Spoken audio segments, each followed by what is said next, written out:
قل هذه سبيلي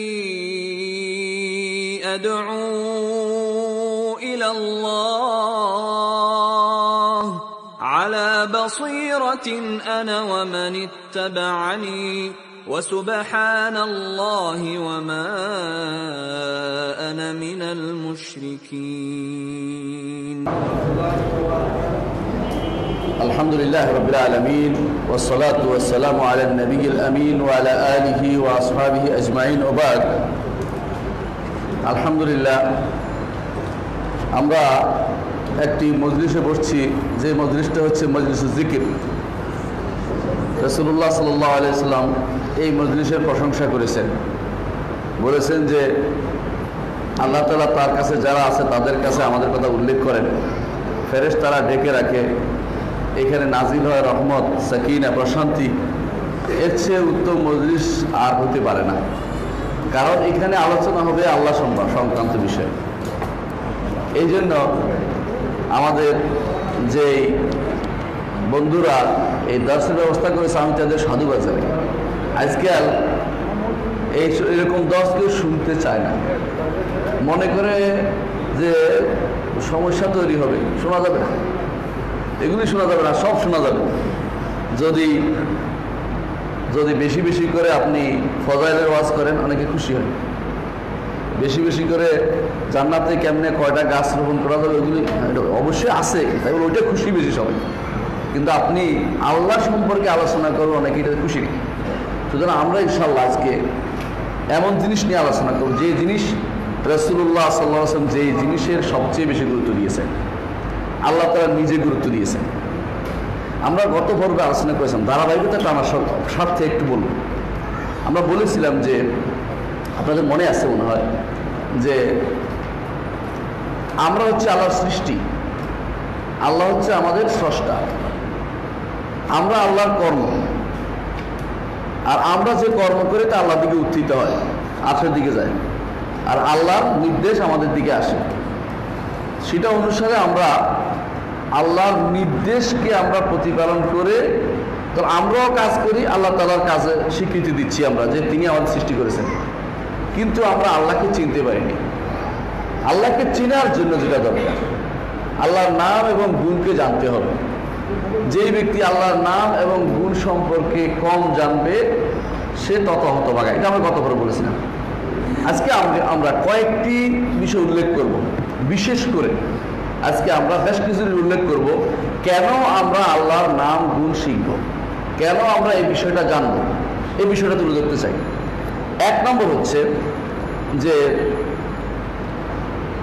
এটা হচ্ছে সবচেয়ে বেশি মর্যাদাপূর্ণ ইলম। কেন মর্যাদাপূর্ণ ইলম?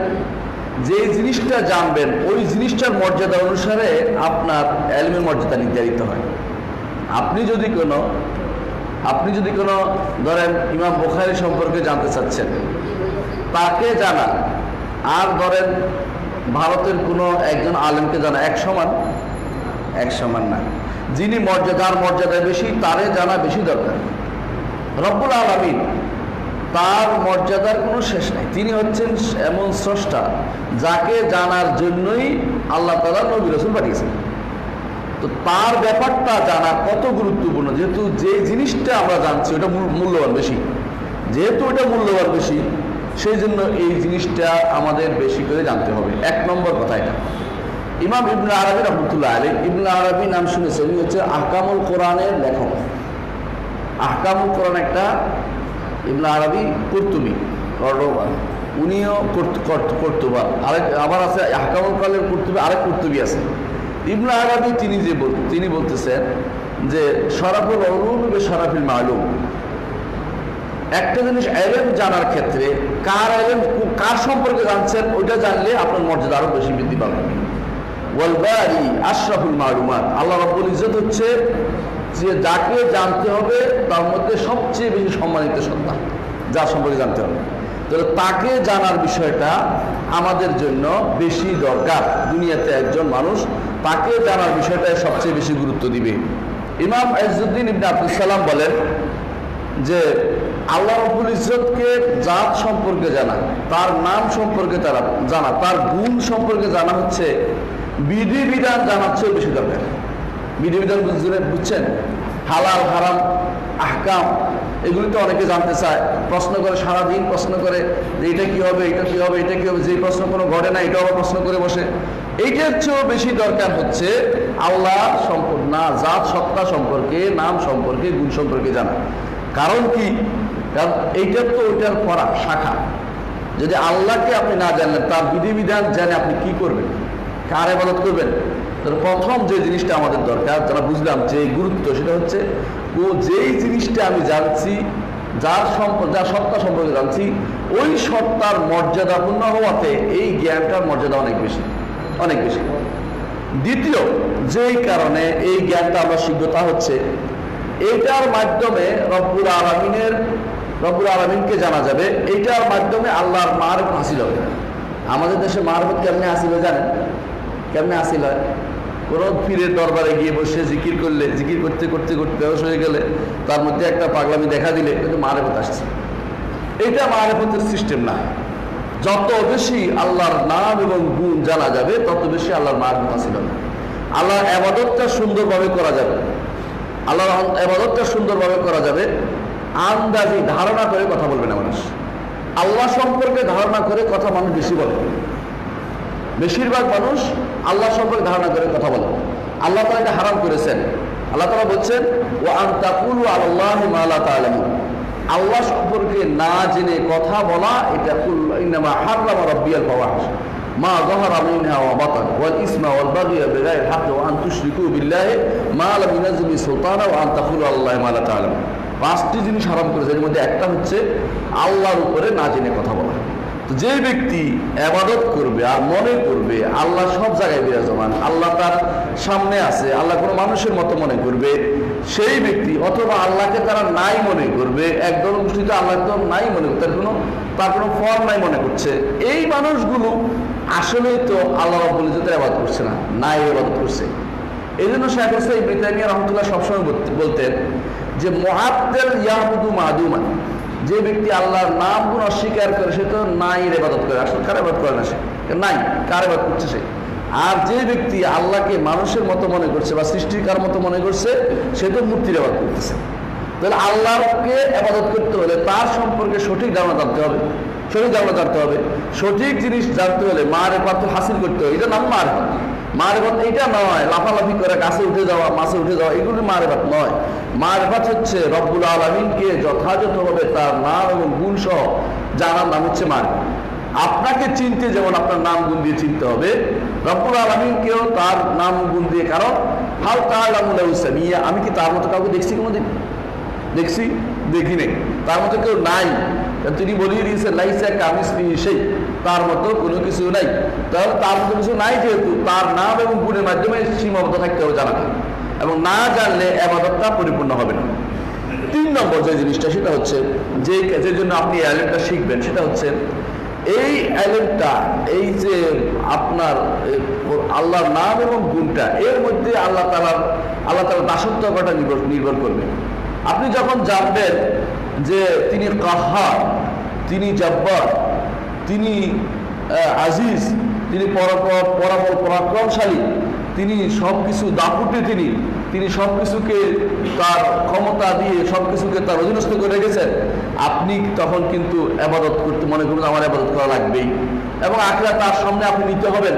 প্রত্যেকটি কথা, প্রত্যেকটি আয়াতের শেষে যখন বলা হচ্ছে যে জামিউন নাসে, বলা হচ্ছে কোরআন কারীম বিভিন্ন যখন নাম এবং গুণ আসছে, আবার বলা হচ্ছে রব্বানা ইন্নাকা জামিউন নাসি লিয়াউমিন লা রাইবা ফীহ, আল্লাহ আপনি একসাথ করবেন এমন একদিনে, যে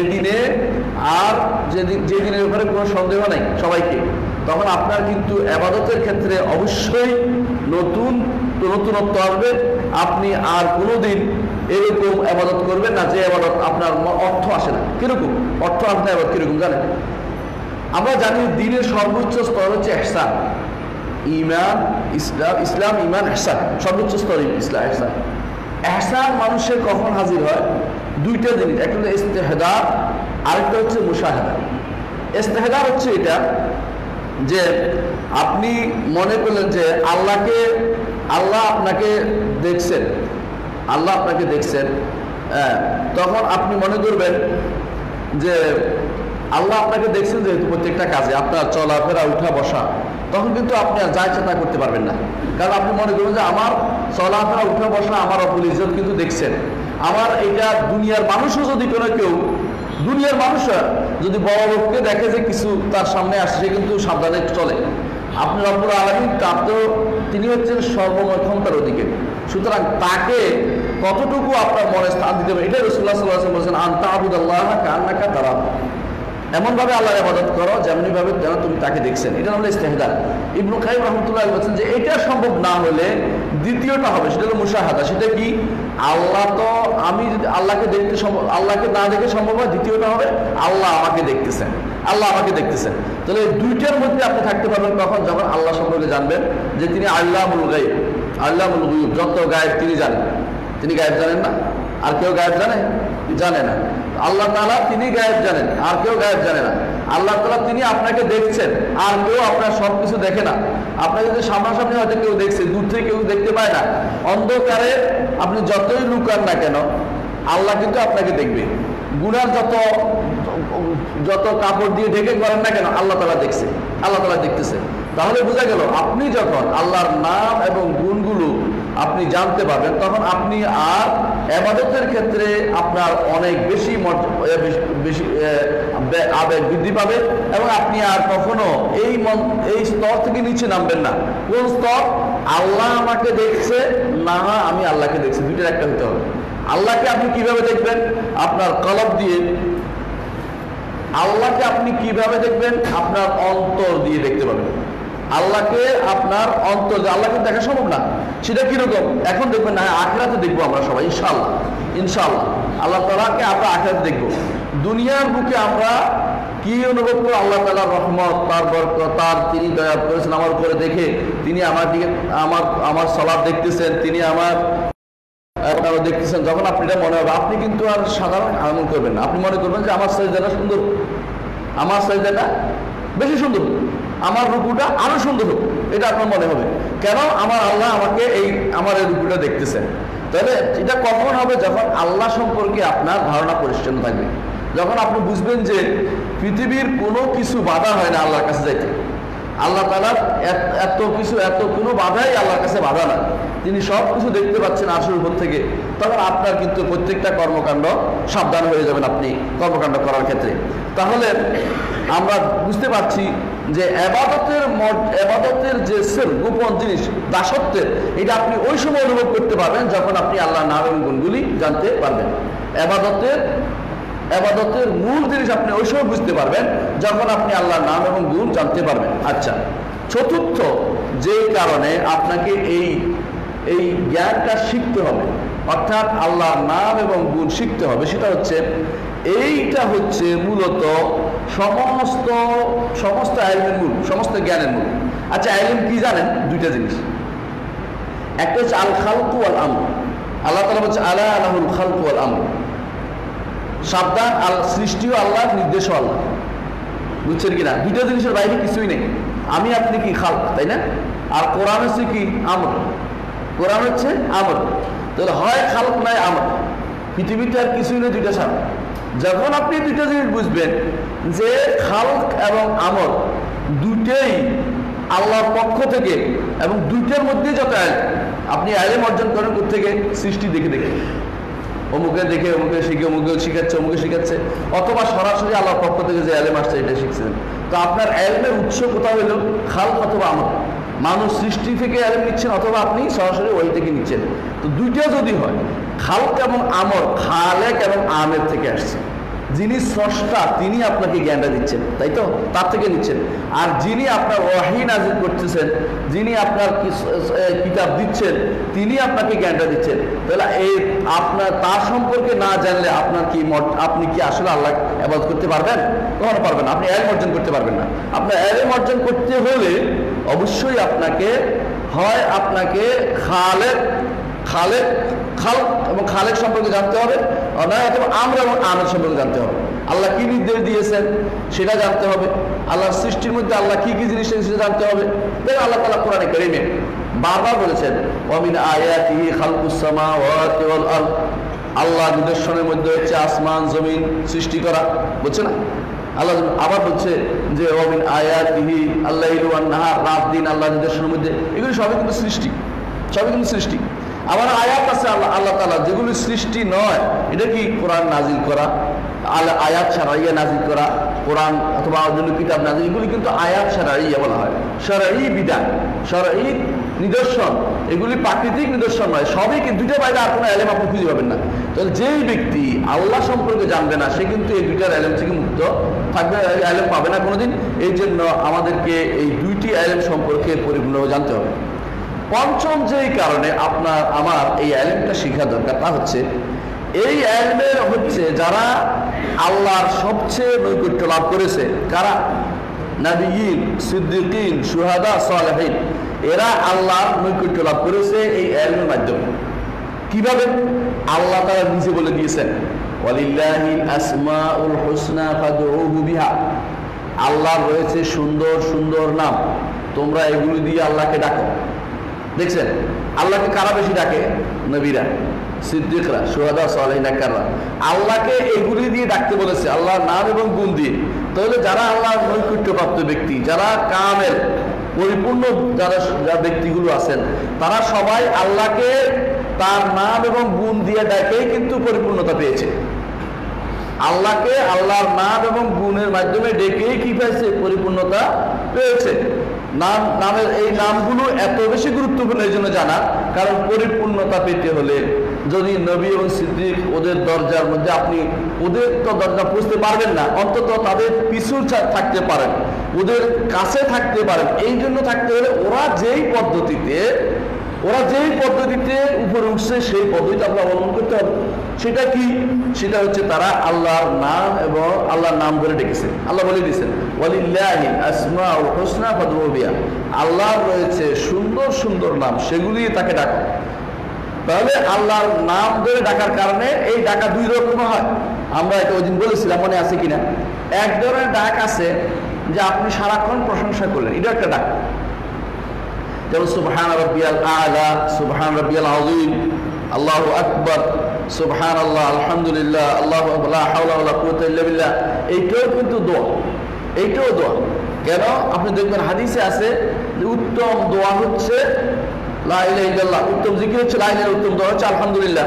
তাহলে দেখেন এটাও দোয়া, এবং যেহেতু এই দোয়াটার নাম হচ্ছে দোয়া সানা, প্রশংসা দোয়া, অর্থাৎ আপনি কিছু চাইতেছেন না, শুধু প্রশংসা করে যাচ্ছেন, শুধু প্রশংসা করে যাচ্ছেন, কিছু চাচ্ছেন না, এইটাও দোয়া। আরেকটা দোয়া হচ্ছে আল্লাহ তুমি আমাকে দাও, আমাকে এটা দাও, এটা দাও, এটা একটা দোয়া। দুই ধরনের দোয়া, এই দুই ধরনের দোয়াই করেছেন নবীরা। এই জন্য রাসূলুল্লাহ সাল্লাল্লাহু আলাইহি ওয়াসাল্লাম যখন কোনো কিছু হতো তখন তিনি দোয়া করতে শুরু করতেন, আল্লাহ প্রশংসা শুরু করে দিতেন, আল্লাহ প্রশংসা শুরু করে দিতেন। আল্লাহ তুমি রব্বা জিবরাইল মিকাইল, আল্লাহ তুমি জিবরাইলের রব, মিকাইলের রব, ইসরাফিলের রব, তুমি রব্বা কুল্লি শাইইন ওয়া মালিক, সবকিছুর মালিক রব। তিনি প্রশংসা করতেছেন, প্রশংসা করতেছেন। প্রশংসা কেন করতে? প্রশংসা হলে আল্লাহ খুশি হবে, যা দেওয়ার সব দিয়ে। এটাও একটা আল্লাহকে ডাকা, এটাও আল্লাহকে ডাকা। দুই ধরনের ডাক দিয়েই নবী রাসূলগণ আল্লাহর নৈকট্য পেয়েছেন।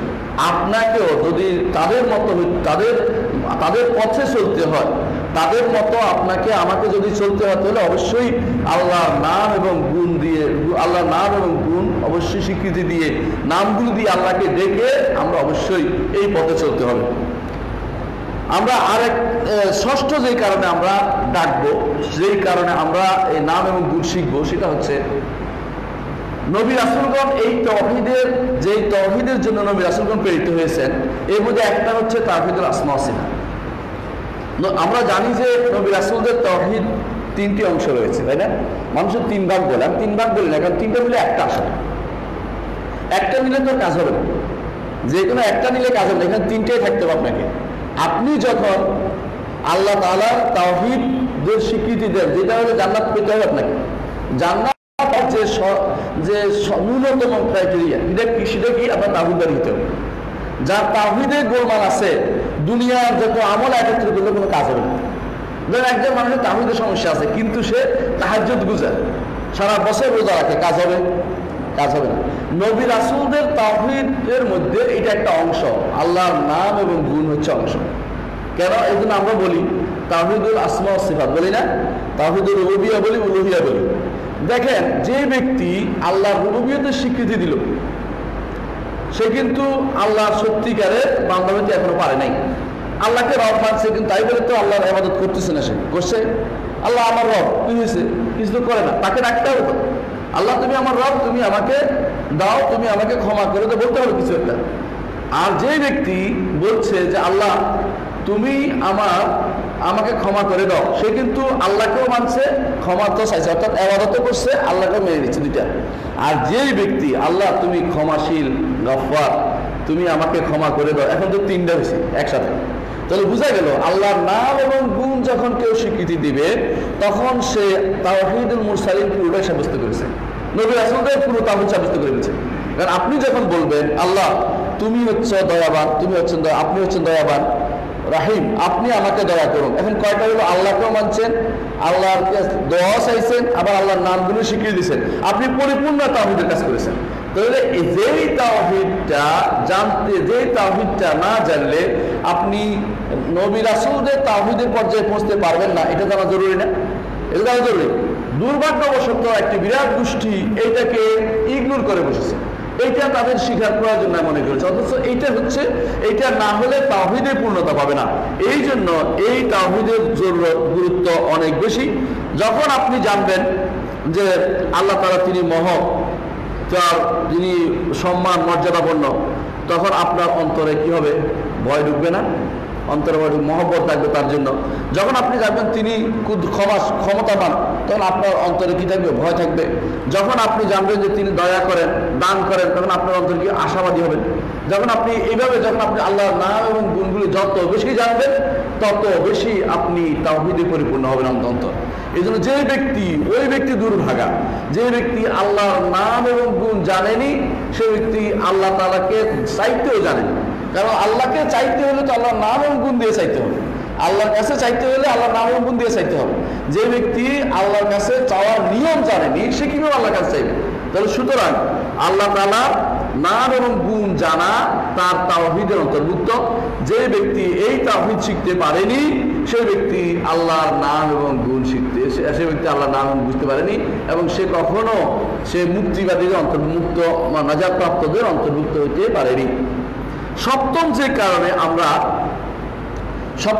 কারণে আমরা আল্লাহর নাম এবং গুণ শিখবো, তা হচ্ছে নাম এবং গুণগুলোর কারণে আল্লাহর মহব্বত অর্জিত হয়, আল্লাহর ভালোবাসা অর্জন হয়।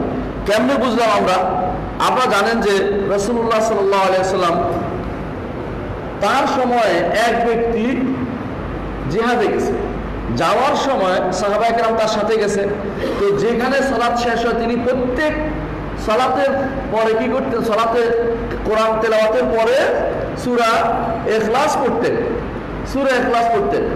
তো আসার পরে সাহাবায়ে কেরাম রাসূলের কাছে নালিশ দিলেন, ইয়া রাসূলুল্লাহ, সে প্রতি সালাতের পরে সূরা ইখলাস, সালাত কেরাতের পরে আমার সূরা ইখলাস পড়তো। তো বললো যে কেন তুমি এটা করছো? বলি, ইয়া রাসূলুল্লাহ, আমার খুব ভালোবাসা অর্জিত, এই সূরার প্রতি আমার প্রচন্ড ভালোবাসা।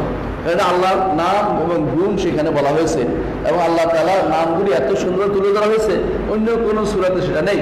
এই জন্য আমি সেটাকে বেশি ভালোবাসি। রাসূলুল্লাহ সাল্লাল্লাহু আলাইহি ওয়াসাল্লাম কি বললেন যে হুব্বুকা ইয়া আদখালাকাল জান্নাহ, এই ভালোবাসা তোমাকে জান্নাতে প্রবেশ করিয়ে দিবে।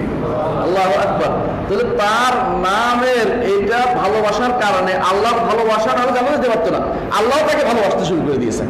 তাহলে যে ব্যক্তি আল্লাহকে ভালোবাসবে, আল্লাহ তাকে ভালোবাসবে, এটাই তো নিয়ম। তাহলে আল্লাহর ভালোবাসা পেতে হলে নাম এবং গুণকে ভালোবাসতে হবে। অনেক মানুষ আছে নাম এবং গুণের আলোচনা শুনে তাদের ভালো লাগে না, এটা মনে করে যে এটা কথা কেন আলোচনা করতেছে, আমরা ঠিক আছে, ইত্যাদি ইত্যাদি কত কথা শুনবেন।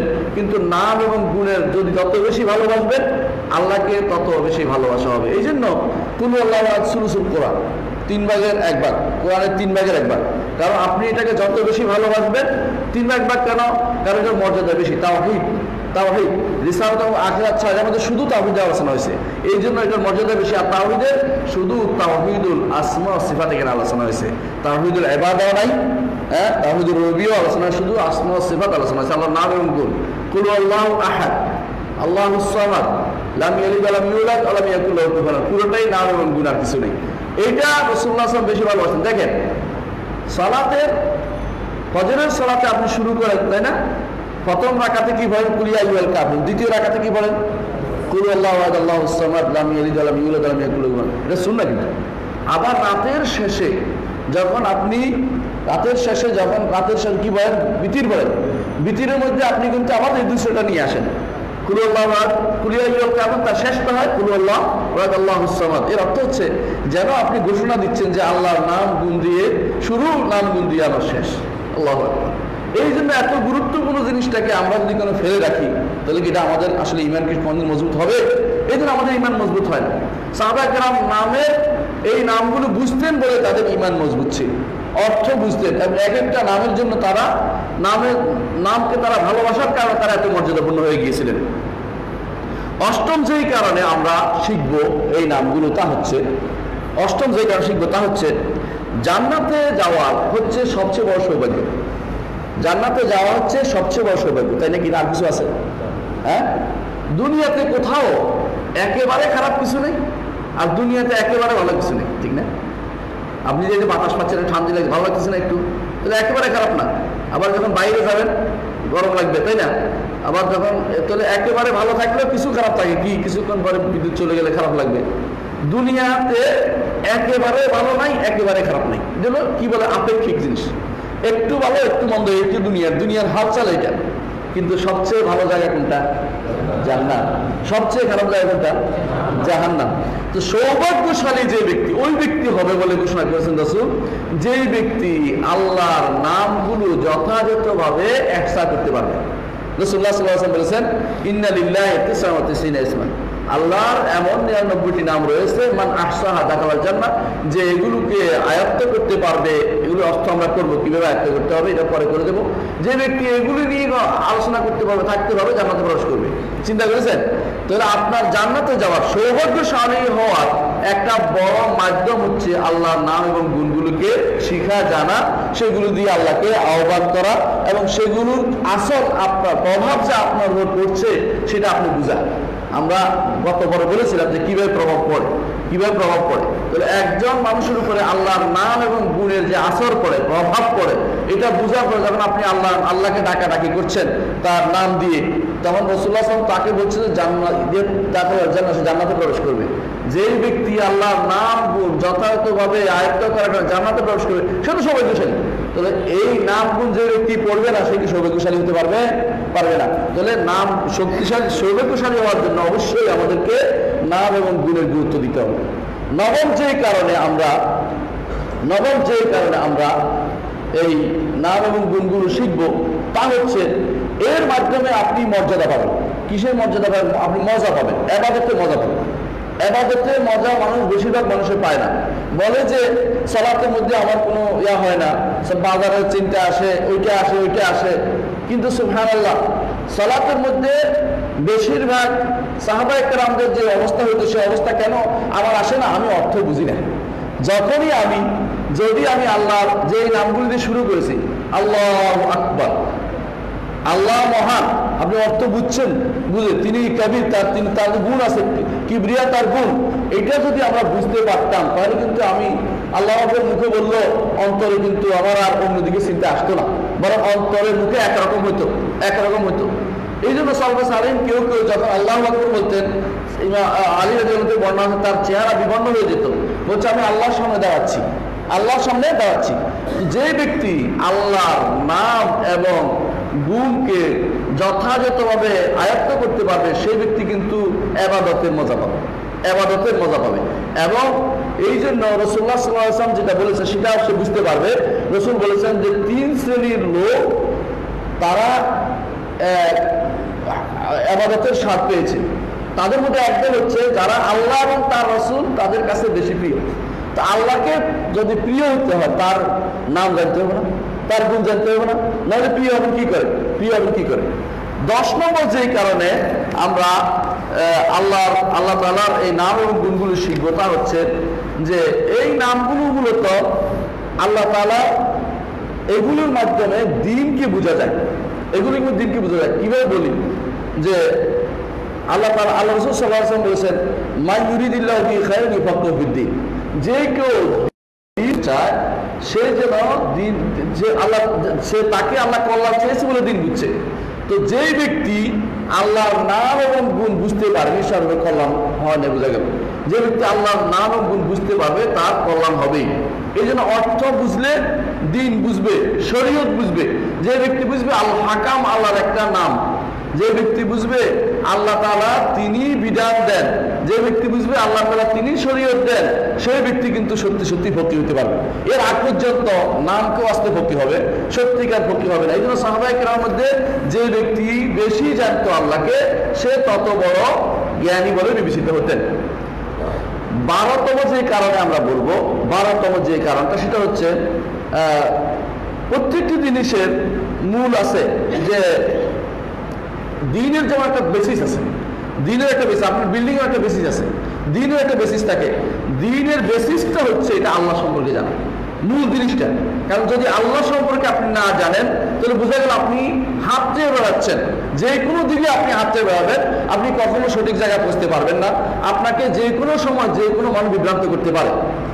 13তম যে কারণে আমরা বলবো যে আল্লাহ সম্পর্কে আমাদের জানতে হবে, তার নাম এবং জানতে হবে, তা হচ্ছে যত বেশি আল্লাহকে জানবেন আপনার ভয় তত বাড়বে অন্তরে। কেন বাড়বে? রাসূলুল্লাহ সাল্লাল্লাহু আলাইহি ওয়াসাল্লাম বলেছেন যে তোমাদের মধ্যে আমি আল্লাহকে বেশি ভয় পাই, আল্লাহ বেশি তাকওয়া আমার। আল্লাহকে কেন তিনি বেশি ভয় পান? কারণ তিনি আল্লাহ সম্পর্কে বেশি জানেন।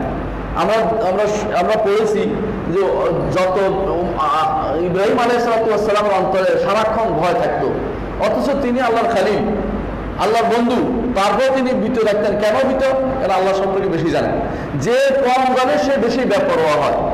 এই জন্য সাহাবায়ে কেরাম দেখেন, আল্লাহর পক্ষ থেকে তাদেরকে জানানো হয়েছে যে তারা জান্নাতি। হ্যাঁ, অনেককে বলেছেন রাসূলুল্লাহ সাল্লাল্লাহু আলাইহি ওয়াসাল্লাম এই 10 জন জান্নাতি। তারপরে দেখবেন তিনি এসে বলতেছেন, ওমর রাদিয়াল্লাহু আনহু এসে বলতেছেন হুযায়ফা ইবনে ইয়ামানকে, হুযায়ফা আমার নাম কি রাসূল কোনো উল্লেখ করছিল কিনা মুনাফিকদের কাতারে? কেন? ভয়ে, আল্লাহ সব বেশি জানার কারণে। কারণ যেই রব্বুল আলামিন তিনি আমাকে দিয়েছেন, তিনি আবার ছিনিয়েও নিতে পারেন। এই জন্য বেশি জানার কারণে তারা বেশি ভয় পেতেন। সুতরাং যেই ব্যক্তি আল্লাহর নাম এবং গুণ বেশি জানবে, তার মধ্যে আল্লাহর ভয় বেশি কাজ করবে। 15তম যে কারণে আমরা শিখবো সেটা হচ্ছে যে আল্লাহ তাআলার এই প্রত্যেকটি নামের প্রভাব আমার উপর আছে। নামের একটা প্রভাব আছে এবং প্রভাব অনুসরণ করার জন্য রাসূলও উৎসাহ দিয়েছেন। আমরা এগুলো উল্লেখ করেছি, যেমন আমরা বেজর করি সবকিছু। কেন বেজর করি? ইন্নাল্লাহ ইউহিব্বুল আল্লাহ বেজর।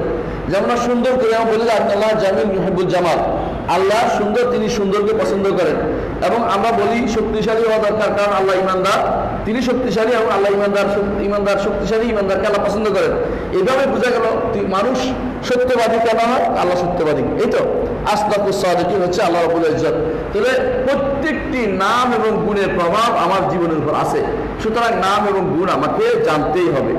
15তম যে কারণে জানতে হবে তা হচ্ছে যে এই জন্যই আল্লাহ তাআলা এই যে একটি কারণ, যেই কারণে আল্লাহ আমাদেরকে সৃষ্টি করেছেন, সেটা হচ্ছে আল্লাহর নাম এবং গুণ জানা। এটা একটা কারণ। ইবাদত মনে করছেন শুধু রুকু সিজদা, কার জন্য করছেন এটা জানবেন না, জানতে হবে আপনাকে। তাহলে ওমা খালাকতুল জিন্না ওয়াল ইনসা ইল্লা লিয়াবুদুন, মানুষ এবং জিন এদেরকে সৃষ্টি করে শুধু আমার ইবাদতের জন্য বলেছেন আল্লাহ তাআলা, তিনি সৃষ্টি করেছেন। তো ইবাদত কার করছি তার জানতে। সুতরাং আপনাকে সৃষ্টি করেছে আল্লাহর নাম এবং গুণ জানার জন্য। এটা মনে রাখতে হবে আমাদেরকে। আল্লাহর নাম এবং গুণ যে ব্যক্তি জানেনি, তার সৃষ্টির উদ্দেশ্য বুঝতে পারেনি যে কেন তাকে সৃষ্টি করা হলো। 16তম যেই কারণে আমরা জানবো সেটা হচ্ছে যে আল্লাহর নাম গুণ জানা, তা হচ্ছে ঈমানের ভিতরে একটা জিনিস হচ্ছে আল্লাহ সম্পর্কে জানা। ঈমান বিল্লাহ, আল্লাহর উপর ঈমানের একটা হচ্ছে আল্লাহ সম্পর্কে জানা। আল্লাহ সম্পর্কে আপনি কি জানলেন, এটা না করে আপনি কিসের ইবাদত করতেছেন? আপনি কি জন্য দুনিয়াতে আমল করতেছেন? কি জন্য আপনি রাতে জাগরণ করতেছেন? কি জন্য খরচ করতেছেন টাকা? আপনার আগে আল্লাহ সম্পর্কে জানা উচিত, সবকিছুর আগে। এই জন্য সাহাবায়ে কেরামের রাসূলুল্লাহ সাল্লাল্লাহু আলাইহি ওয়াসাল্লামের যুগে এসে বললো তারা যে আপনি যে আল্লাহর কথা বলছেন তার গুণাগুণ বর্ণনা করেন, তার গুণ বর্ণনা করেন। তখন এই আয়াত নাযিল হলো, কুল আল্লাহু আহাদ আল্লাহুস সামাদ লাম ইয়ালিদ ওয়া লাম ইউলাদ ওয়া লাম ইয়াকুল লাহু কুফুয়ান আহাদ। 17তম যেই জন্য আমাদেরকে জানতে হবে আল্লাহর নাম গুণ, তা হচ্ছে আমাদের অন্তরের প্রশান্তি আসবে। যত বেশি আল্লাহর নাম এবং গুণ জানবো, অন্তর প্রশান্তি আসবে। কিরকম? যখন আমি জানবো তিনি রহমানুর রহিম, তিনি অত্যন্ত দয়াবান, তখন আমার অন্তর কিন্তু যত বিপদে রহমানুর রহিম। এই জন্য মানুষ বলে যে ইয়া রহমান ইয়া রহিম, বিপদে পড়লে ডাকে। অন্তরের প্রশান্তি আসার জন্য আল্লাহ নাম গুণগুলি আমার জানা দরকার। 18তম হচ্ছে যেই কারণে অধিকাংশ মানুষ ভুল করে, এটা কি জানেন? ভুল বাতিল চিন্তা ভাবনা নিয়ে বসে থাকে। আল্লাহ সম্পর্কে সঠিক ধারণা থাকলে বাতিল সেখানে ঢুকতে পারে না।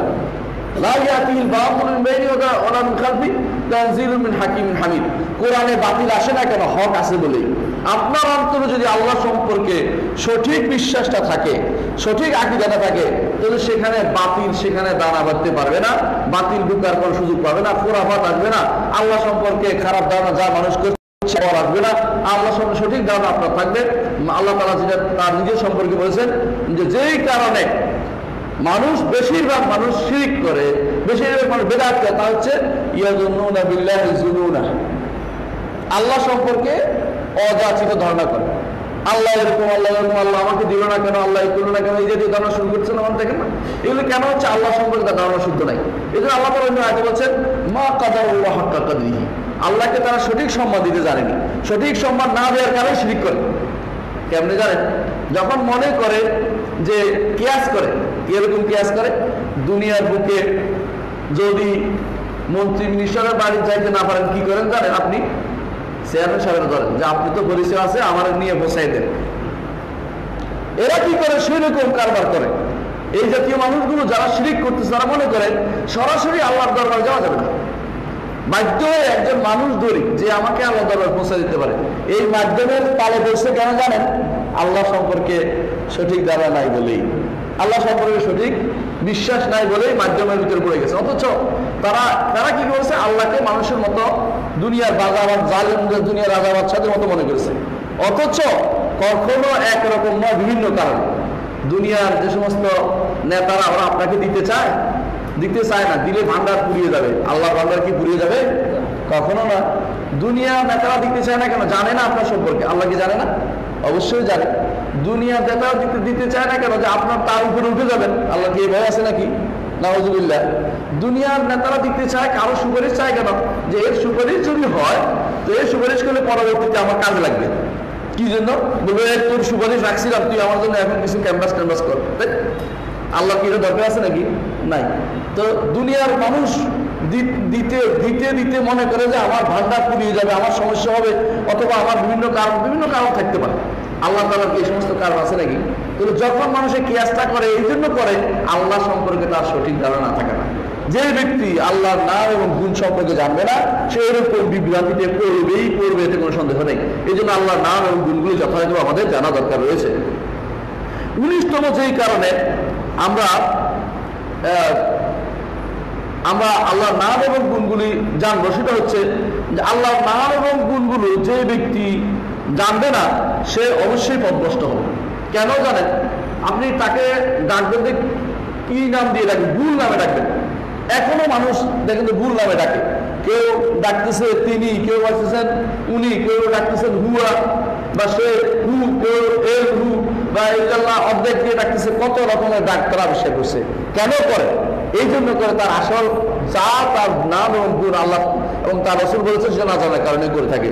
20তম যেই কারণে আমরা আল্লাহর নাম এবং গুণগুলো জানতে হবে, তা হচ্ছে দুনিয়াতে মানুষ জুলুম করে না, একে অপর জুলুম করে, একে অপরের প্রতি অত্যাচার করে এবং একে অপরের গীবত করে, একে অপরের হাসাত হিংসা করে। এই সবগুলি কেন করে জানেন? এই সবগুলির কারণ হচ্ছে আল্লাহর নাম এবং গুণ সম্পর্কে না জানা। এর কারণ কি জানেন? সে যদি মাথায় রাখে এটা সবসময়, যে আমি যা করি না কেন, মা ইয়ালফাযু মিন কাওলিন ইল্লা লাদাইহি রাকিবুন আতীদ, আমি যাই আমার বের হোক না কেন, আল্লাহ কিন্তু জেনে যাচ্ছেন, আমারে কিন্তু ঠিকই পাকড়াও করবেন, আমার এই আমলগুলি লেখা হয়ে যাচ্ছে, সে কি অন্যায় করবে না। তাহলে একজন মানুষ যখন তার নিজের দোষগুলো যদি জানতো, সে আল্লাহ তাআলার মহাগুণ নিজের দোষগুলো বুঝতে পারত। মানুষ অহংকারী হয়ে যায় কখন? নিজেকে বড় মনে করলে। যখন আল্লাহকে বড় মনে করবে, তো নিজে বড় করার সুযোগ নেই। অহংকার ওই সময় করে যখন নিজে জাহের থেকে যায়। বেশিরভাগ অহংকারী নিজের সম্পর্কে জানে না। দেখবে অনেক মানুষ অহংকার করছে। কেন অহংকার করে? নিজের দোষ ত্রুটি দেখছে না সে। অনেক ধ্বংসের সময় আমি বলি, একজনকে আমাকে বলতেছে যে এই অবস্থা তাকে বোঝানোর পরে বুঝে না। যারা বুঝবে না, যারা ধ্বংসপ্রাপ্ত হবে, এরা বুঝবে না। কারণ তারা চৌকিটা বন্ধ করে দেওয়া হয়েছে। আপনি যতই তারা দেখাচ্ছে আর দেখবে না। এই যারা অহংকারী যারা, তারা আল্লাহ সম্পর্কে তারা কোনো কিছুই জানতে চেষ্টা করে না, জানলে অহংকারী হতে পারে না। এই জন্য নবী রাসূলুল্লাহ সবচেয়ে বেশি বিনয়ী ছিলেন, সবচেয়ে বেশি বিনয়ী ছিলেন। যারা বেশি জানতো তারা বেশি বিনয়ী, আর যারা কম জানে অতি বেশি অহংকারী। ইমাম শাফিঈ রাহমাতুল্লাহ আলাইহি একটা কিসসা মনে পড়ছে। তিনি বলছিলেন যে আল ইলমু সালাসাতু আসবাব, ইলম হচ্ছে 3 বিগত। বিগত ছিলেন তো, প্রথম বিগতে ঢুকলে অহংকারী হয়ে যায়, দ্বিতীয় বিগতে ঢুকলে জানার আকাঙ্ক্ষা বেড়ে যায়, আর তৃতীয় বিগতে ঢুকলে বলে আমার জানা হয়নি কিছুই। এরকম অবস্থা। বেশিরভাগ মানুষ আল্লাহ সম্পর্কে না জানার কারণে অহংকারী হয়ে যায় এবং তারা মানুষের উপর জুলুম করতে শুরু করে দেয়। এই জাতীয় জিনিস থেকে মুক্তি পেতে হলে আল্লাহর নাম এবং গুণ অবশ্যই আমাদের জানতে হবে। 21তম যে কারণে আল্লাহর নাম জানতে হবে তা হচ্ছে আল্লাহ সম্পর্কে যে ব্যক্তি জানবে, তার নাম এবং গুণ জানবে, সে অন্তরের মধ্যে আল্লাহর প্রতি ভালোবাসা সৃষ্টি, আদর সৃষ্টি হবে। কথা বলতে সাবধানে বলবে, কথা বলতে সাবধানে বলবে। আল্লাহ সম্পর্কে বহু মানুষ যে সমস্ত আজে বাজে কথা বলে, কেন বলে? সাবধানে কথা বলে, আদর রক্ষা করে না, আদর রক্ষা করে না। এই জন্য আদর রক্ষা করাটাও তার নাম এবং গুণ জানা একটা বড় গুরুত্বপূর্ণ কারণ, যে যার কারণে জানতে হবে। 23তম বা 22তম যে কারণে আমরা আল্লাহর নাম জানবো তা হচ্ছে কোরআনে কারীম বুঝার জন্য আল্লাহর নামগুলি জানা দরকার। কোরআনে কারীমের বিরাট অংশ জুড়ে রয়েছে আল্লাহর নামগুলো, বিরাট অংশ জুড়ে। আল্লাহর নাম গুণগুলো আপনি যদি কোনো বাদ দেন তাহলে আপনি কিছুই বুঝলেন না। একটা বিরাট মানুষ আছে বিরোধিতার জন্য বিরোধিতা করে, কিন্তু তারা বুঝে না যে কোরআন বুঝতে হলে আল্লাহর নাম গুণ বুঝতে হবে। কারণ আর রহমানুর রহিম আছে কিনা শুরুতেই, মায়ের প্রতিদিন আপনি সালাতে পড়তেছেন রহমান রহিম, যদি না বুঝেন, কারণ তাদের অনেকে রহমান আল্লাহ রহমত করে এটা বিশ্বাস করে না। কেন করে না বিশ্বাস করেন? ওই যে রহমত করলে কি লাগবে? জিব্বা লাগবে, আর রহমত করে দয়া লাগবে, অন্তর লাগবে, অন্তর লাগবে, অন্তর লাগবে। তো আল্লাহর অন্তর সাব্যস্ত করলে অন্তরে তো মন নরম হতে হবে। মন যদি নরম হয়ে যায় তো আল্লাহ তাআলা তো মানুষের মতো হয়ে গেল, হায় হায়, না না, আল্লাহর রহমত নাই। সুবহানাল্লাহ। আল্লাহ বলছে আর রহমানির রহিম, আল্লাহ বলছে বিসমিল্লাহির রহমানির রহিম, আল্লাহ বলছে আর রহমানির রহিম। শত শত আয়াতে আল্লাহ তার রহমতের কথা বলছে। হ্যাঁ, রহমতি ওয়াসআত কুল্লা শাই, তা আমার রহমত সব কিছুকে পরিবেষ্টন করে আছে। আর আপনি বলছেন আপনার কোনো রহমত নাই। হলো রহমতের অনুবাদ করে ইরাদাতুল খায়র, কল্যাণের ইচ্ছা করা। একটা বানাই দিচ্ছে নতুন করে, ইচ্ছার ভিতরে নিয়ে গেছে, সবগুলি ইচ্ছার উপর নিয়ে গেছে। অথচ রহমত, আল্লাহ রহমত যে তিনি ঢেকে দিয়েছেন, সেখানে ইচ্ছা তো আরেকটা জিনিস, আরেক গুণ, সেটাকে আগে একসাথে সবগুলি একটা জুড়ে দিয়েছেন। সমস্ত গুণ ইচ্ছা হয়ে গেছে, কোনো গুণ আর নাই। এই জাতীয় গুণ কেন তৈরি করেছে? আল্লাহ সম্পর্কে, আল্লাহর কোরআন সম্পর্কে, আল্লাহর বিধান সম্পর্কে না জানার কারণে। যদি কোরআন বুঝতে হয় ভালো করে, অবশ্যই আল্লাহর নাম এবং গুণ জানতে হবে।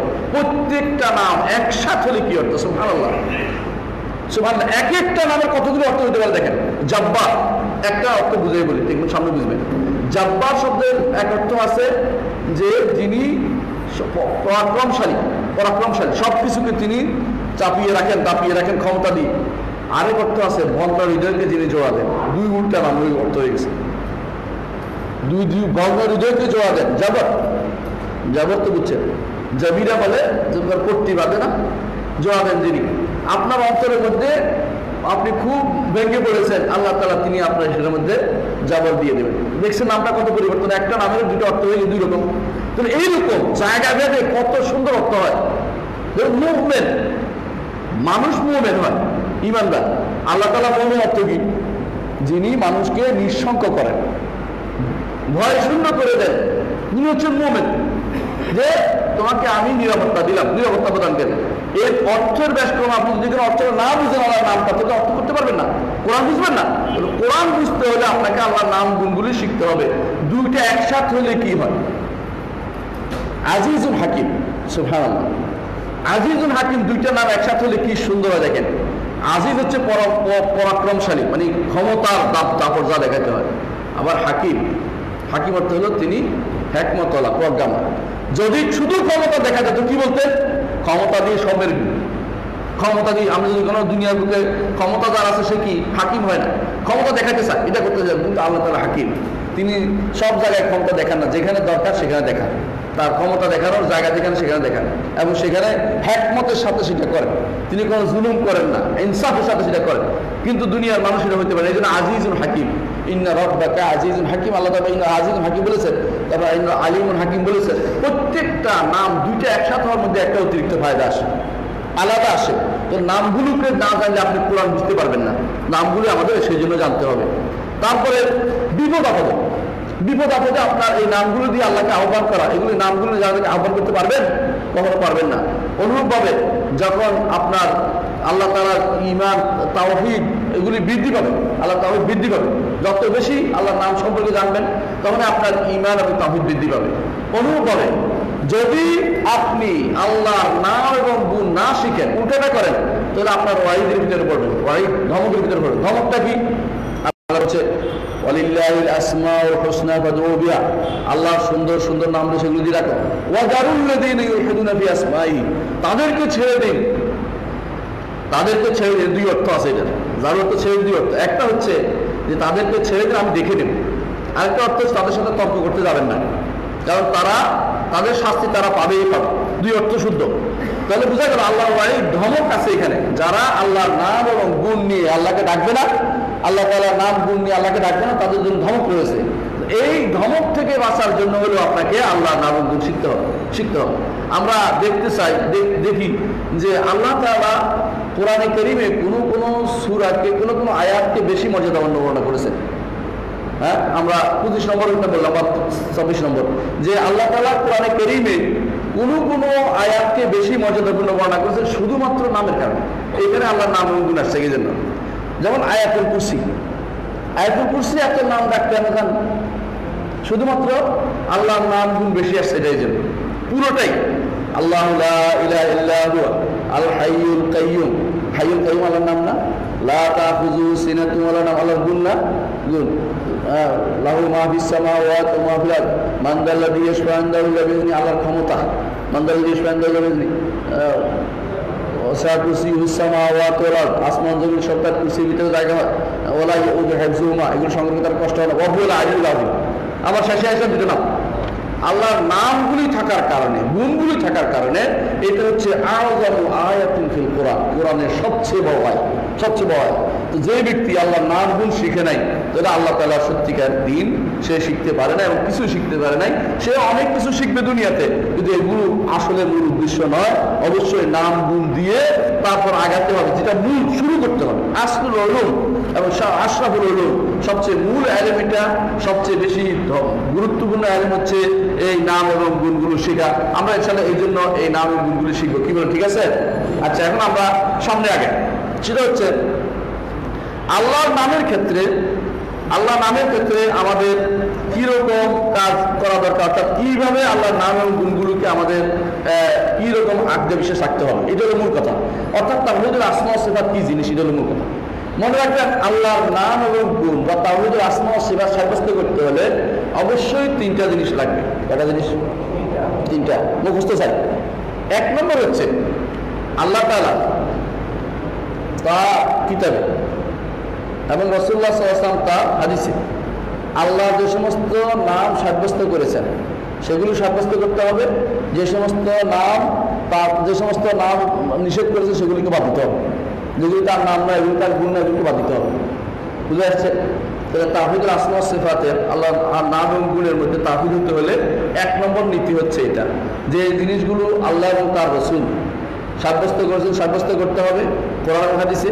আর যে জিনিসগুলো আল্লাহ এবং তার রাসূল নও করেছেন, যেগুলো এগুলি আল্লাহর গুণ নয়, সেগুলিকে কি করতে হবে? বাদ দিতে হবে, যেগুলো আল্লাহর গুণ নয়। এক নম্বর গুণটা মনে আছে? এক নম্বর সত্য এটা।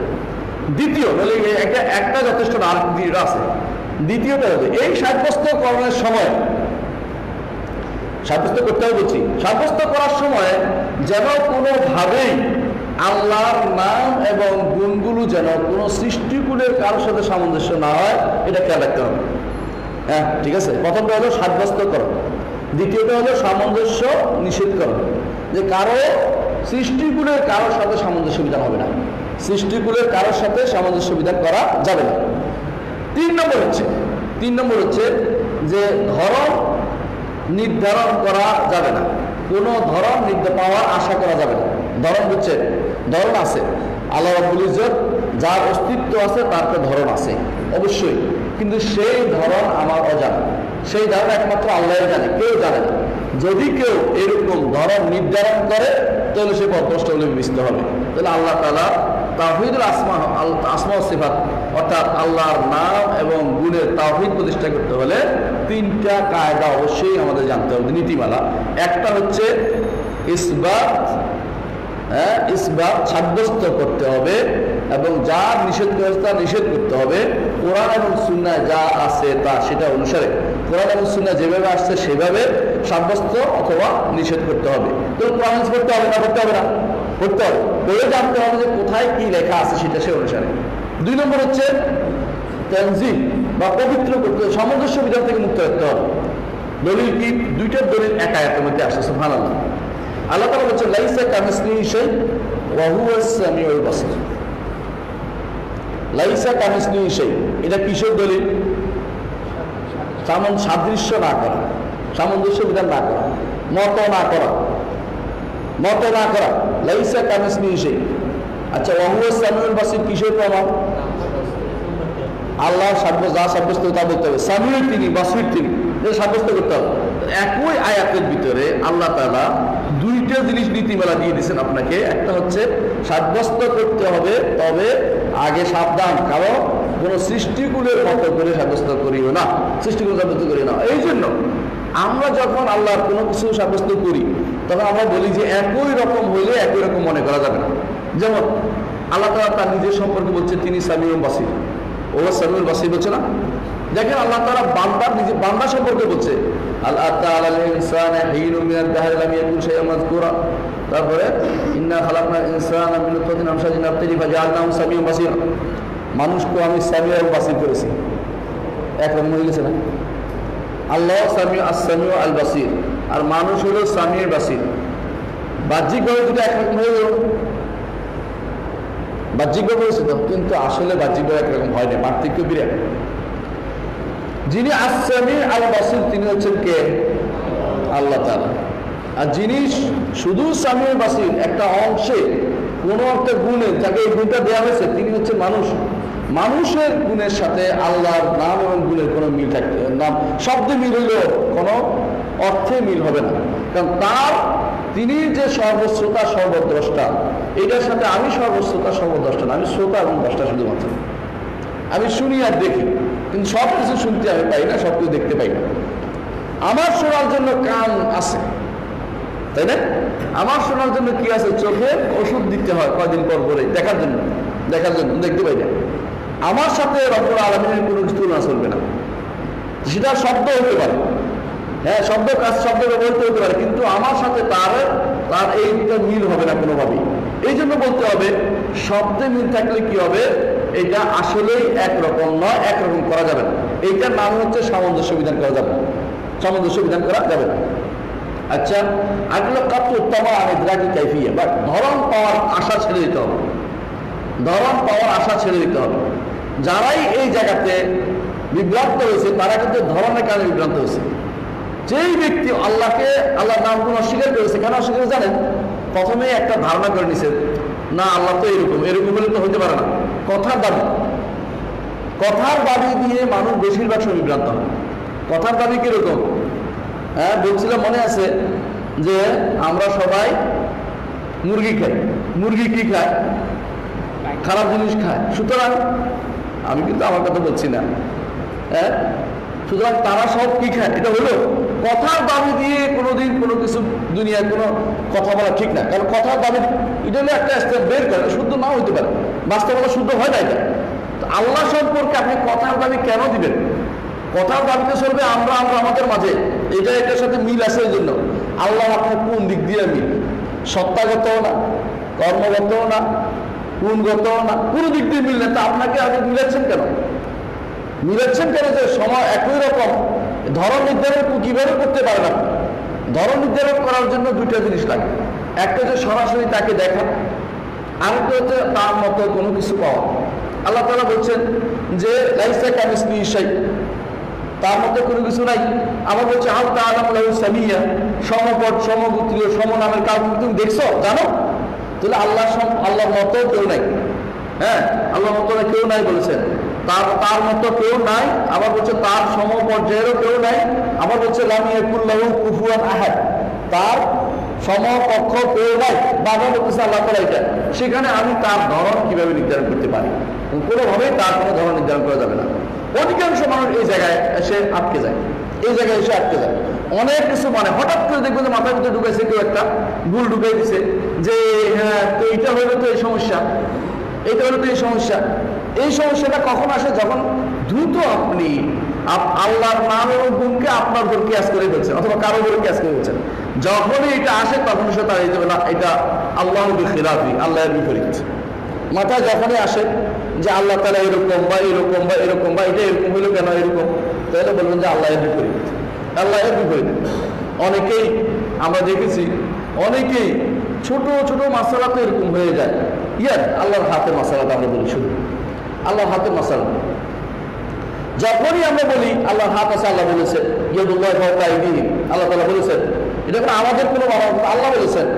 এবং রাসূলুল্লাহ সাল্লাল্লাহু আলাইহি ওয়াসাল্লাম আল্লাহর পায়ের কথা বলেছেন যে হাত্তা ইয়াদাল জাব্বারু কদামাহু, জাব্বার তার পা রাখবে জাহান্নামে, জাহান্নাম তখন মিলে একদম বলবে কাপ কাপ আমি পূর্ণ হয়ে গেছি বলবে। হাদিসে আছে, কোরআনে আছে আল্লাহর হাত এবং পায়ের কথা। যখন আমরা এটা বলি তখন কিছু মানুষ কি বলবে জানেন? বলবে তাহলে তো আপনি আল্লাহকে আল্লাহ অঙ্গ সাব্যস্ত করতেছেন, বুঝছেন কিনা? অঙ্গ নিয়ে তাদের চিন্তা ভাবনা। তা আমরা বলছি আল্লাহকে অঙ্গ বলেছি বলে আমি তো হাত বলতে অঙ্গই বুঝি। কারণ আপনি বুঝেন কেন? আপনি সঙ্গে সঙ্গে কেয়াস করেছেন আপনার শরীরের উপরে। তাকে যদি জিজ্ঞাসা করে এরকম কিছু কি আসেনি যেটা হাত আছে অথচ অঙ্গ না, কিন্তু এটা এই আপনি যে হাত অঙ্গ না এটা বিষয় করতেছেন, আপনি না দেখার কারণে করতেছেন। তো আল্লাহ তাআলাকে আপনি দেখছেন কখনো? আল্লাহ তাআলা যেটা সাব্যস্ত অস্বীকার করার ক্ষমতা কি আপনার আছে? কখনো নাই। আনতুম আ'লামু বিল্লাহ, আল্লাহ নিজে সাব্যস্ত করছেন, আর আপনি বলেন যে না আপনি কিন্তু এটা না। আল্লাহ বলছে যে আমার হাত আছে, আল্লাহ বলছে যে আমার চোখ আছে, আমি দেখি, আল্লাহ বলছে, আর আপনি বলেন যে না আপনার কিন্তু এটা নাই। হলো আপনি বেশি জানেন না আল্লাহ বেশি জানেন? আল্লাহ বেশি জানেন। সমস্যাটা কখন হয়েছে? ওই সময় হয়েছে যখন আপনি আল্লাহ যেটা বলছে এটাকে বাড়িয়ে আরেকটা বানাই দিচ্ছেন, আরেকটা বানাই দিচ্ছেন। কিছু মানুষ দেখলো আল্লাহ আমাকে একজন লেখছে, দেখলাম আমার বিরুদ্ধে সুন্দর করে বই একটা বিছনিছে দিয়া দেহবাদী হুজুর। দেহবাদী আমি তো নিজের কোনোদিন জীবনে বলি না দেহ শব্দটা, কারণ আল্লাহর জন্য দেহ সাব্যস্ত করা যায় নাই, কারণ আল্লাহ তো বলে নাই। আল্লাহ যেটা বলে না এটা আমরা সাব্যস্ত করতে পারি না, আল্লাহ যেটা বলে না এটা সাব্যস্ত করতে পারি না আমরা। কিন্তু সে আমাকে এলজাম দিয়ে দিল, একটা দোষ দিয়ে দিল। তাই বলে যে আমাকে দেওয়া বলার কারণ কি? আল্লাহ তাআলা যে ব্যক্তি আল্লাহ তাআলা হাত পা সাব্যস্ত করবে, আঙ্গুল সাব্যস্ত করবে, দেহ হতে বানাইছে। তো এটা তো তুমি নিজে একটা কিছু তুমি এখন নতিজা বের করেছো, ফলাফল বের করেছো। আমাদের তো ফলাফল বের করতে বলা হয় নাই, ফলাফল বের করতে বলা হয় নাই। সুতরাং এখানে একটা বিরাট ভুল তোমার আসছে। তুমি ধরন নির্ধারণ করছো নিজে ইচ্ছা করে, পরে সেটাকে অস্বীকার করার জন্য আরেকটা কেয়াস আইন ঢুকে দিচ্ছে এখানে। সুতরাং যারাই আল্লাহ তাআলা যা বলেছে তখন এই নীতির বাইরে যখন যাবে তখনই সমস্যা হবে। এই জন্য সালফে সালিহিন সবসময় একটা কথা বলতেন, আমির রুহা কামা জাআত বিলা কাইফ। একটা শব্দ আমির রুহা, এই সমস্ত সিফাতগুলোকে যেভাবে আছে এইভাবে চালিয়ে নাও, বেলা কাইফ, তবে ধরন নির্ধারণ করিও না। ইমাম আবু হানিফা রাহিমাহুল্লাহ এই শব্দটা ব্যবহার করেছেন, এর আগে অনেক ব্যবহার করেছে। বেলা কাইফ, যে ধরন নির্ধারণ করা যাবে না। যদি ধরন নির্ধারণ করেন আপনি শেষ হয়ে যাবেন। কোনো ধরন নির্ধারণ করবেন না, অসুবিধা নাই। আমরা তো আল্লাহর ইবাদত করতেছি না? আমরা কি কোনো মূর্তি দেখতেছি আমার সামনে? কোনো সমস্যা হচ্ছে? সমস্যা হচ্ছে না। কিন্তু হিন্দুর কিন্তু সমস্যা হয়, সে কিন্তু মূর্তি ছাড়া ইবাদত করতে পারে না, বুঝলেন নাই? সমস্যা হয়। যে যার দোষ আছে, যে ব্যক্তি ধরন ছাড়া চলতে পারে না, এটা তার সমস্যা, তার বিবেকের সমস্যা। একটা হিন্দুর সমস্যা, সে কোনো একটা মূর্তি না রাখলে সে ইবাদত করতে পারে না, এটা তার সমস্যা। তার সমস্যা তো আমাদের উপর ঠেলে দিতে পারেন না আপনি। আপনি যদি মনে করেন সারাক্ষণ যে হাত পা অর্থই হলো অঙ্গ, হাত পা অর্থই হচ্ছে কোনো একটা দেহ, আমি মনে করতেছি যেটা আপনার সমস্যা। আপনার সমস্যা আল্লাহ কিতাব এবং রাসূলের হাদিসের উপর চাপ দিতে পারেন না, এবং আমাদের ব্রেনে চাপ দিতে পারেন। আমরা তো আলহামদুলিল্লাহ তো এই জাতীয় কিছু বিশ্বাস না করে আমরা আল্লাহ তাআলার হাত পা বিশ্বাস করতে পারি। আল্লাহ হাত আছে পা আছে, যেরকম তামাইয়ানি খুবই জ্বালাবি, যেমনটি তার জন্য প্রযোজ্য, যেমনটি তার জন্য প্রযোজ্য। যেমনিভাবে তার সত্তাকে না দেখে ঈমান এনেছি, তেমনিভাবে তার নামগুলোকে না দেখে ঈমান রাখি, তার গুণগুলোকে না দেখে ঈমান রাখি। আল্লাহ সত্তা দেখছি, দেখি নেই, অস্তিত্ব স্বীকার করি না, এটাতে হেরে যাবে তারা। আমরা ইনশাআল্লাহ উল্লেখ করবো এটা। এখানে তারা হেরে যাবে যে আপনি না দেখলেও অস্তিত্ব থাকে। তাহলে আপনি দেখেন নাই, আপনি অস্তিত্ব স্বীকার করেন যে আমার অস্তিত্ব আছে। যদি তাই হয় তাহলে আপনার আল্লাহর নাম গুণে না দেখে অস্তিত্ব স্বীকার করতে হবে আপনাকে। যেমনটি তার জন্য প্রযোজ্য। তাহলে এই তিনটি নীতি যতক্ষণ পর্যন্ত বাস্তবায়িত না হবে আল্লাহ তাআলার নাম এবং গুণের উপর ঈমান শুদ্ধ হবে না। আল্লাহ তাআলার নাম উপর ঈমান শুদ্ধ হবে না। এই তিনটি নীতি আমাদেরকে যথাযথ বাস্তবায়ন করতে হবে। এইটার নামই হচ্ছে ইসবাত, তানজিহ। এটা বলে ইসবাত, তানজিহ এবং কাতুল তামাম, তিনটে শব্দ ব্যবহার করা। ইসবাত সাব্যস্ত করা, অথবা একটা সাব্যস্ত করতে হবে যা আছে, কোনোটাকে বাদ দেওয়া যাবে না, বিশুদ্ধ হাদিস যা সব মানতে হবে। 2 নম্বর হচ্ছে যে তানজিহ, মানুষের সাথে সামঞ্জস্য বা সৃষ্টিগুলোর সামঞ্জস্য বিধান হয় এমন জিনিস পরিত্যাগ করতে হবে। আর 3 নম্বর হচ্ছে যে ধরন নির্ধারণ করা যাবে না, ধরন নির্ধারণ আশা ছেড়ে দিতে হবে। কোনোভাবেই ধরন পাওয়া যাবে না। তবে ধরন নাই আমরা বলি না, ধরন নাই আমরা বলি না। কিছু মানুষ আছে ধরন নাই বলে, এটা কিন্তু ঠিক নয়। যার অস্তিত্ব আছে তার ধরন আছে, কিন্তু ধরন পাওয়ার সুযোগ নেই আমার। পা অবশ্যই, হাত আছে অবশ্যই, তার পা আছে অবশ্যই, তার আঙ্গুল আছে, এটা একটা ধরনও আছে, কিন্তু আমাদের পাওয়ার কোনো সুযোগ নাই। আমি সারাদিন চেষ্টা করে পাবো না, কারণ আল্লাহও বলেন নাই, রাসূলও বলেন নাই, তাকেও দেখি নাই, তার মতো কাউকেও দেখি নাই। সুতরাং আমরা এই জায়গাতে এখানে আমরা সময় নষ্ট করবো না। এই জন্য আমাদের সর্বে সালিম সবসময় বলতেন আমি রুহা বেলাকাই, আমি রুহা কামাজা আর বেলাকাই, যেভাবে আসছে এইভাবে চালিয়ে দাও, বেলাকাই কোনো ধরনের দেওয়া ছাড়া। কিছু মানুষ আছে এই জায়গাতে বিভ্রান্তি তৈরি করে। বিভ্রান্তি কি? সর্বে সালিম কোথাও কোথাও বলেছেন আমি রুহা বেলাকাই, আমি রুহা কামাজা, যেভাবে আসছে এইভাবে চালিয়ে দাও। কোথাও আবার তারা বিস্তারিত বলেছেন বেলাকে এক ধরন নির্ধারণ ছাড়া বলেছেন। এরা কি করে প্রথম অংশ নিচে নিয়ে বলেছে তাহলে এটা অর্থহীন করে ছেড়ে দিতে হবে। এর 2 দল আছে যারা বিভ্রান্ত, তারা 2 দল। একজন বলে যে এগুলি কোনো অর্থই নেই, যেমনি আছে এমনি পড়ে চলে যাবো, অর্থহীন যাও। আরেকজন বলে অর্থ আমি যেভাবে বুঝি সেভাবে অথবা অপব্যাখ্যা করে অর্থ করবো। 2 রকম 3 রকম মানুষ আছে। কিন্তু বিশুদ্ধ অর্থ এটাই করতে হবে যে এগুলো আছে, অর্থ আছে, ধরনও আছে, ধরন আমরা জানি না, ধরন পাওয়ার সুযোগও নেই।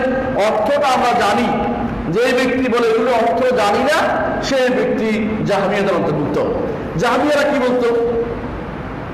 আল্লাহ তাআলা নামগুলিকে অস্বীকার করত, আল্লাহর কোনো নাম নেই। তো কোরআন এগুলি আসছে, তো এগুলি কোনো অর্থহীন এমনি আসছে, অর্থ নেই। নাউযুবিল্লাহ। মুতাযিলা আসছে বলছে নামগুলি মানি তবে গুণগুলি মানি না। একটু ভালো হয়েছে, নামগুলি মানি তবে গুণগুলি মানি না। আচ্ছা, এরপরে আসলো কারা? এরপর আসলো আশাআরা আর মাতুরিদিয়ারা। ওরা বললো যে নামগুলি মানি তবে গুণগুলির 7টা মানি, 8গুলি মানি না। বাট 7টা এবং 8টা, এর বাইরে একটাও মানি না। সুবহানাল্লাহ, আপনারা তো ওদের দলভুক্ত হয়ে গেলেন। যদি মানতো আবার কিন্তু ঘুরে ফিরে আগের জায়গায় চলে গেছে। আচ্ছা, আপনি কিভাবে মানেন? তো মানি মানে এগুলি আছে কোরআনে, এগুলি পড়ে যায়, তো আবার ঘুরে ফিরে জাহমিয়াদের কথা চলে গেছে।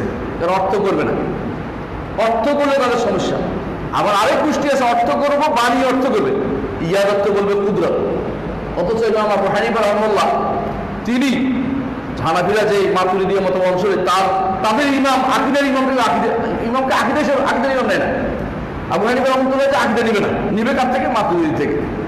তো আকীদাটা নেওয়ার থেকে ব্যাপার আকবরের মধ্যে উল্লেখ আছে, বলছে ওরা ইসলাম ইয়াদু বাওয়ানা কুদরা, কখনো হাত অর্থ ক্ষমতা নয়, হাত হাত তিনি বলেছেন, হাতের অর্থ আমরা জানি, স্পষ্ট বলেছেন। তার বলছে আল্লাহর আইন আছে, আল্লাহর চোখ আছে, স্পষ্ট বলেছেন। এগুলি শুনে না, বললে এগুলি নেওয়া যাবে না। কেন? এখন সন্দেহ করে, কিন্তু আবু হানিফা লেখেন নেই। ওদের কিতাব যে কত সবগুলি সনদ দিয়ে সাব্যস্ত হয়েছে, এগুলি এরকম আর গরুটা দেখি, কিন্তু এটা যখন দেখছে সহি আকীদা আসছে, এটা আর নেওয়ার কোনো সুযোগ নেই। এই জাতীয় মানুষগুলি আমাদের সমাজে কিন্তু বসবাস করছে। যারা এই জাতীয়, এখন আপনি মনে করেন না যে এরা নাই, এরা আসলেই বাস্তবে আছে, এরা আমাদের বিরুদ্ধে লেখে বেড়াচ্ছে। একজন দেখলাম যে আমেরিকা থেকে তার বক্তব্য একটা পত্রিকার মধ্যে প্রচার করছে। বাংলাদেশের আমেরিকার একটা জার্নালে আল্লাহর নাম সম্পর্কে, গুণ সম্পর্কে আমাদের কি আকীদা বিশ্বাস হওয়া উচিত, দেখবেন পুরো জাহমিয়াদের আকীদা ঢুকে গেছে এবং সম্পূর্ণরূপে বুঝাই দিল যে আল্লাহর এই নামগুলির কোনো অর্থ করা যাবে না, এগুলো যেভাবে আছে এভাবে চলে থাকবে, পড়ে থাকবে, এগুলোর কোনো সমস্যা নাই। যে ব্যক্তি আল্লাহর নাম এবং গুণ বুঝে নাই, সে কি আসলে কি ঈমান আনছে? সত্যিকার ঈমান আনতে পারেছে? সে কি তাওহীদুল আসমা ওয়া সিফাত হয়েছে? তার হয় নাই। যার তাওহীদ ঠিক হয় নাই, তার অন্য ইবাদত কিভাবে হবে? তার ইবাদত তো মোটেই হয় না। এই জন্য আল্লাহ তাওহীদুল আসমা ওয়াস সিফাতকে যত বেশি সম্ভব আমরা সময় দিয়ে বেশি করে বুঝতে হবে, জানতে হবে, তাহলে ইনশাআল্লাহ আমাদের এই আকীদা বিশুদ্ধ হবে। তাহলে আমরা জানলাম কিছু যে একটি দিন আল্লাহ তাওহীদুল আসমা ওয়াস সিফাত কি জিনিস, তাওহীদুল আসমা ওয়াস সিফাত কি জানলাম। এখন আমরা চিন্তা করব তাওহীদুল আসমা ওয়াস সিফাত তো শিখলাম, কিন্তু তাওহীদুল আসমা ওয়াস সিফাতের যে আসমার ক্ষেত্রে আলাদা করি, সিফাতের ক্ষেত্রে আলাদা, প্রত্যেক ক্ষেত্রে কিছু নিয়ম নীতি আছে। 3টা নীতি বলেছি আমরা এর আগে, কিসের নীতি, কি জন্য? আকীদা শুদ্ধ হওয়ার জন্য আসমা সিফাতের, ঠিক না? একটা হচ্ছে বলেছি কি সাব্যস্ত করা, একটা হচ্ছে সাদৃশ্য মুক্ত ঘোষণা করা, আরেকটা হচ্ছে ধরন পাওয়ার আশা ছেড়ে যায়। এই 3টা ঠিক আছে। এখন আমরা নামের ক্ষেত্রে কিছু নীতিমালা বর্ণনা করতে চাই। আল্লাহর নামের ক্ষেত্রে যেই নীতিমালাগুলো না যদি জানা থাকে, যে কোনো সময় বিভ্রান্ত হয়ে যেতে পারে। এর মধ্যে 1 নম্বর কায়দা হচ্ছে আসমাউল্লাহি কুল্লুহা হুসনা। আল্লাহ প্রত্যেকটি নাম সুন্দর, আল্লাহর প্রত্যেকটি নাম সুন্দর, অর্থাৎ যে এত সুন্দর, যে সুন্দর আমি কল্পনা করতে পারি না। আমার দেখা সুন্দর হচ্ছে তো বেশি সুন্দর, কারণ আল্লাহ নিজে বলছে ওয়ালিল্লাহিল আসমাউল হুসনা, আল্লাহ রয়েছে সুন্দর সুন্দর নাম। সুন্দর কেন হলো? সুন্দর করার 3টা কারণ আছে। কারণ তিনি সুন্দর, আল্লাহ সুন্দর না, ইন্নাল্লাহ জামিল ইউহিব্বুল জামাল, হাদিসে আসছে না? আসছে। 2 নম্বর হচ্ছে এই নামগুলির অধীন সুন্দর সুন্দর গুণ রয়েছে, এই নামগুলির অধীন সুন্দর সুন্দর গুণ রয়েছে। প্রত্যেকটি নামের অধীন সুন্দর গুণ আছে। সুন্দর, অসুন্দর কোনো গুণ আল্লাহর জন্য সাব্যস্ত করা যাবে, অসুন্দর কোনো নামও আল্লাহর জন্য সাব্যস্ত করা যাবে। তো আসমাউল হুসনা, যত সুন্দর সুন্দর নাম, যেটা হচ্ছে আল্লাহ তাআলা, যে নামগুলো সুন্দর কেন? তিনি সুন্দর, তার গুণগুলো সুন্দর। 3 নম্বর হচ্ছে তার প্রভাবটা, নামের প্রভাবটাও সুন্দর, প্রভাবটাও সুন্দর। রহমতের প্রভাব কি? দয়া করা, তাই না? গফুর নামের ক্ষমাশীলের প্রভাব কি? ক্ষমা করে দেয়া, ক্ষমা করে দেয়া। অনুরূপভাবে তিনি দানশীল, জওয়াদের প্রভাব কি? দান করা। করিমের প্রভাব কি? করম, হাত কারো কিছু দেয়া, কাউকে অবমুক্ত না রাখা, অবমুক্ত রাখা। এই যে প্রত্যেকটি নামের সাথে কি আছে? সুন্দর সুন্দর গুণটা রয়েছে, সুন্দর প্রভাব রয়েছে, এগুলো মানুষের উপর পড়ছে, এবং তিনি নিজেও সত্যিকারের সুন্দর সুন্দর সত্তা হচ্ছে আমার রব্বুল আলামিন। সেই জন্য অবশ্যই তিনি নামগুলো তার সুন্দর। ওয়ালিল্লাহিল আসমাউল হুসনা, আল্লাহর রয়েছে সবচেয়ে সুন্দর নাম। দেখুন, দুনিয়াতেও আপনি যদি কোনো আপনার বাবার গুণাগুণ বর্ণনা করেন, আপনি কি খারাপ গুণ দেন? অন্তত নিজে যা বলেন, বাইরে থেকে বলতে হলে অনেক ভালো করেই বলেন, তাই না? ভালো করে বলেন যে আমার বাবা এরকম এরকম, এই করেছে সেই করেছে, ভালো গুণগুলি খুঁজে খুঁজে বের করেন। কিন্তু মানুষ আল্লাহকে নাম দেওয়ার ক্ষেত্রে মানুষ কিন্তু খারাপ ধারণা বের করে বসে বসে। কিরকম খারাপ ধারণা করে জানেন? সেটা আরেকটা খারাপ ধারণা আছে। একটা বলছিলাম একটু আগে, দেখি মানুষ যখন মানুষকে, আল্লাহকে মানুষের মতো মনে করে, অত্যাচারী শাসকের মতো মনে করে, অত্যাচারী এমপি মিনিস্টারদের মতো মনে করতেছে। আরেকটা হচ্ছে কি, কখনো কখনো সৃষ্টিগুলোকে আল্লাহর জায়গায় পৌঁছাই দিচ্ছে। এটা আছে কিনা? উল্টা করে কিনা? আল্লাহকে যেমন নিচে নামায় দেয়, আরেকটা কি করে? সৃষ্টিগুলোকে উপরে উঠে দেয়। কেউ কেউ আব্দুল কাদের জিলানী গাউসুল আজম বলতেছে না? গাউসুল আজম কি আসলে আল্লাহ না? আর কেউ গাউসুল আজম বলতে পারে? যেই ব্যক্তি মানুষকে, যেটা মানুষ সীমা লঙ্ঘন করে উপরে উঠে দিছে, গাউসুল আজম বানাই দিছে, সেই ব্যক্তি সীমা লঙ্ঘন করছে না? সীমা লঙ্ঘন করছে। তাহলে আল্লাহ তাআলা সীমাতে তাকে পৌঁছে দেওয়া হচ্ছে। তাহলে সুন্দর, যেটা মহা সুন্দর হচ্ছে আল্লাহ তাআলা, তার গুণগুলি সুন্দর, নামগুলি সুন্দর, সেখানে আপনি জুলুম করে আরেকজন উঠে দিচ্ছেন, আপনি আরেকজন উঠে দিচ্ছেন। তাহলে বুঝা গেল এইখানেও আপনার কি আছে? বাড়াবাড়ি আছে, আপনি বাড়াবাড়ি করে থাকেন। তাহলে এই জাতীয় আল্লাহর নাম এবং গুণের ক্ষেত্রেও আমাদের বাড়াবাড়ি হচ্ছে। সুতরাং আল্লাহর নামগুলি সুন্দর, আমাদের প্রথমে শিখিয়ে দিতে হবে। আল্লাহ প্রত্যেকটি নাম সুন্দর, প্রত্যেকটি নাম সুন্দর। এখন বলেন, কিছু নাম আছে যে আল্লাহ তাআলার যে এমনিতেই সুন্দর, পরিপূর্ণ সুন্দর। 4 রকমের নাম আছে আল্লাহ তাআলা। 4 রকমের নাম না, 4 রকমের শব্দ আসছে আল্লাহ তাআলার জন্য। আমরা শুধু কোনটা সাব্যস্ত করে নাম হিসেবে এটা বলতেছি, যেগুলো একেবারে পরিপূর্ণভাবে সুন্দর। যেমন ওহুয়া সামিউল বাসির, ওহুয়া সামিউল বাসির। আবার আছে আযীম, আলিম, তিনি সবচেয়ে ক্ষমতার অধিকারী, তিনি মহান, তিনি আলিম, সবকিছু জানেন। এগুলি একেবারে আর সৌন্দর্যের কোনো শেষ নাই। এগুলি বলতে আল্লাহর জন্য বলাই যাবে। দ্বিতীয় কিছু শব্দ আছে যেগুলোর মধ্যে একদিক দিয়ে এগুলো গুণ না, কিন্তু আল্লাহ খবর দিয়েছেন। যেমন আল্লাহ বলছেন যে তিনি সবকিছু করতে, আল্লাহ যা চায় তা হয়, তাই না? এখন আল্লাহ যে চায়, এখন আপনি বলুন যে আল্লাহ এটাকে ফাইল বানাতে পারবেন, মানে যে ইচ্ছাকারী, এটা আল্লাহর নাম, ইচ্ছাকারী আল্লাহ একটা নাম বানাতে পারবেন? মুরিদ বানাতে পারবেন না। কেন বানাতে পারবেন না? কারণ ইচ্ছা খারাপ ভালো দুটোর দিকে হয়, রহমতের মতো না, তাই না? সুতরাং যেহেতু একটি নাম ভালো দুদিকে যেতে পারে, এই জন্য এই নামটা আল্লাহ দেন নাই, আমরা এটাকে বানাতে পারবো না। আল্লাহ তার জন্য সাব্যস্ত করেন না, আমরা তার জন্য নাম বানাতে পারবো না। এই জন্য এটা খেয়াল রাখতে পারবো। অন্যভাবে দেখেন, আল্লাহ কথা বলেন না, কথা বলেন।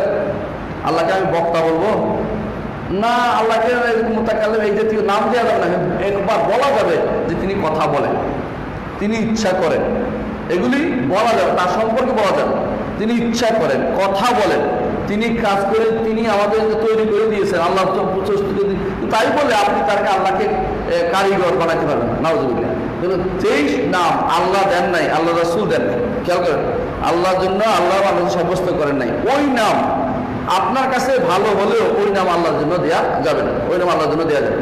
3 নম্বর কিছু নাম আছে যেগুলো আল্লাহ তাআলা নিজের জন্য উল্লেখ করেছেন কখনো কখনো, সেগুলো ওই জায়গাতে অ্যাপ্রোপ্রিয়েট, কিন্তু আপনি নিজে অন্য জায়গাতে সেটা ব্যবহার করতে পারবেন না। আল্লাহ বলছে যেমন ইউখাদিউন আল্লাহ, তারা আল্লাহকে ধোঁকা দেয়, অহুয়া খাদিউন, তিনি তাদেরকে ধোঁকা দিচ্ছেন, অর্থাৎ এটা বিপরীতে আসছে।